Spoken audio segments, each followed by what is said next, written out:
The sheer number of Donald Trump's cronies indicted, convicted, or still under investigation partially explains why this summer's fraud and money laundering indictment of Stephen K. Bannon, Trump's 2016 campaign manager and White House chief strategist, didn't get the attention it deserved. Bannon is, of course, only the latest member of Trump's inner circle to face criminal charges, a group that includes Paul Manafort, who Bannon replaced at the campaign, Manafort's deputy, Rick Gates, National Security Advisor Michael Flynn, Trump's personal lawyer Michael Cohen, Roger Stone, the Republican trickster. Advertisement. But there are many reasons that make what Bannon did worth following closely, even if his trial is not scheduled until May 2021. Bannon was indicted for a terrible crime that we cannot let be normalized. What he did mimics Trump's fraud against students at Trump University and Trump's misuse of donations to his Trump Foundation. Did Bannon learn from Trump, or did Trump hire Bannon because he knew he shared his views of what is acceptable?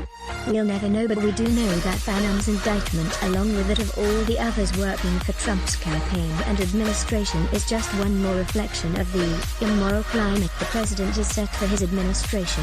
It's a tone that has diminished our position as a world leader, and that should influence how each of us votes.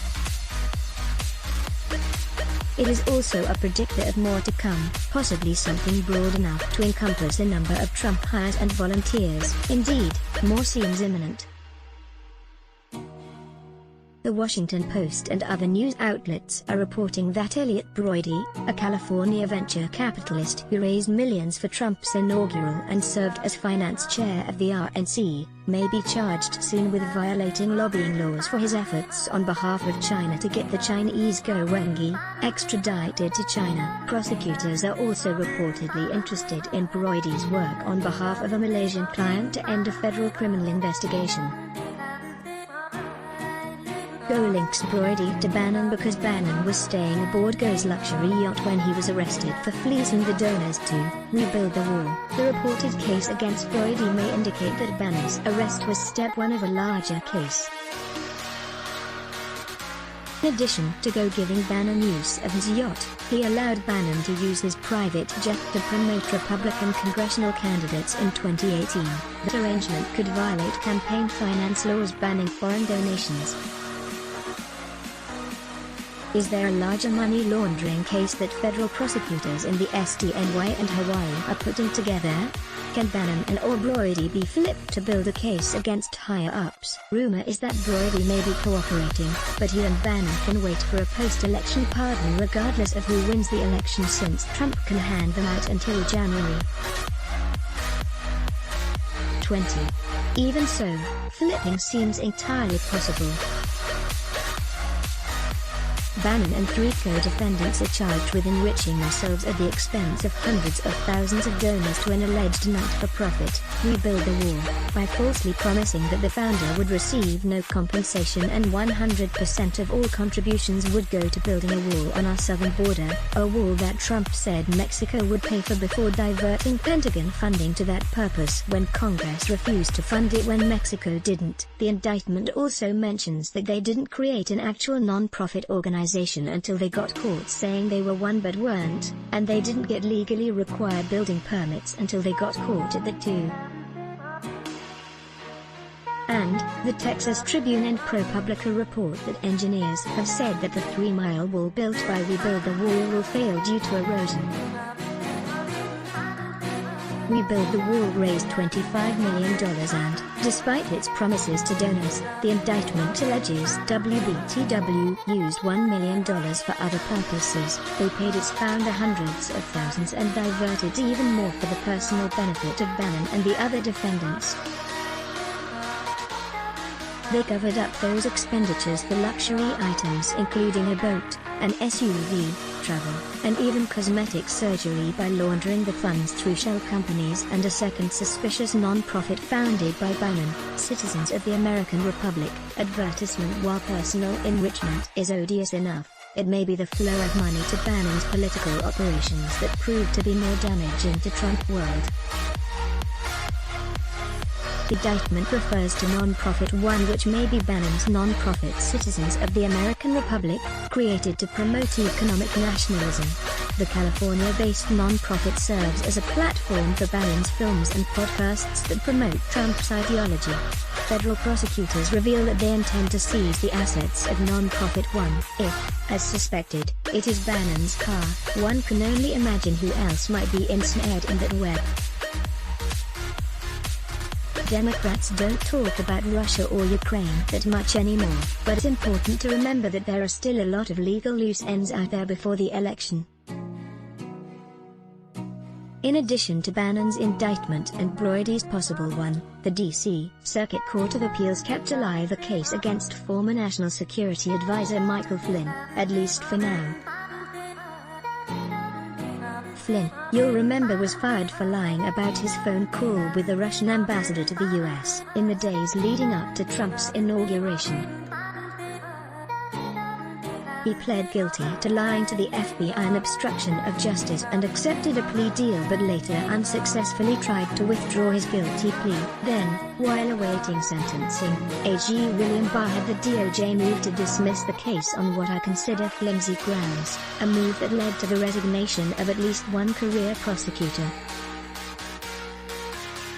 When the lower court refused to toss it out, Barr ordered the Justice Department to appeal it and has now lost its appeal in a non-bank decision by the D.C. Circuit. Note, I am a plaintiff in a suit by my fellow assistant Watergate special prosecutors to be amicus in the case. Could Bannon, who was at the top of the Trump White House at the time of Flynn's crime and a regular National Security Council participant for a time, offer any insight on this case or other prosecutions? If all this wasn't bad enough, we learned this week that Rod Rosenstein, who oversaw the Mueller investigation, may have constricted it so tightly that the special counsel was prohibited from investigating what might have been the full extent of the Trump campaign's ties to Russia in 2016. The advertisement: I've been a prosecutor going back before Watergate. I see a legal morass that is still getting larger for the president. That's true weeks before the election and ever truer afterwards, whether he's still in office or not. Jill Wine-Banks is a veteran prosecutor and the author of The Watergate Girl, My Fight for Truth and Justice Against a Criminal President. Enjoy good journalism? Then let us make a small request. The COVID crisis has cut advertising rates in half, and we need your help. Like you, we here at Raw Story believe in the power of progressive journalism. Raw Story readers power David K. Johnston's DC report, which we've expanded to keep watch in Washington. We've exposed billionaire tax evasion and uncovered White House efforts to poison our water. We've revealed financial scams that prey on veterans, and legal efforts to harm workers exploited by abusive bosses. And unlike other news outlets, we've decided to make our original content free. But we need your support to do what we do. Raw Story is independent, unbinged from corporate overlords. We fight to ensure no one is forgotten. We need your support in this difficult time. Every reader contribution, whatever the amount, makes a tremendous difference. Invest with us. Make a one-time contribution to Raw Story Investigates, or click here to become a subscriber. Thank you. Click to donate by check. Value Raw Story? Then let us make a small request. The COVID crisis has cut advertising rates in half, and we need your help. Like you, we believe in the power of progressive journalism, and we're investing in investigative reporting as other publications give it the axe. Raw Story readers power David K. Johnston's DC report, which we've expanded to keep watch in Washington. We've exposed billionaire tax evasion and uncovered White House efforts to poison our water. We've revealed financial scams that prey on veterans, and efforts to harm workers exploited by abusive bosses. We need your support to do what we do. Raw Story is independent. You won't find mainstream media bias here.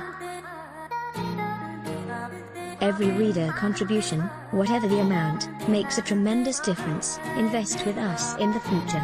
Make a one-time contribution to Raw Story Investigates, or click here to become a subscriber. Thank you. Let's block ads. Why? Show your love for him. Click the link in description. Thanks for watching.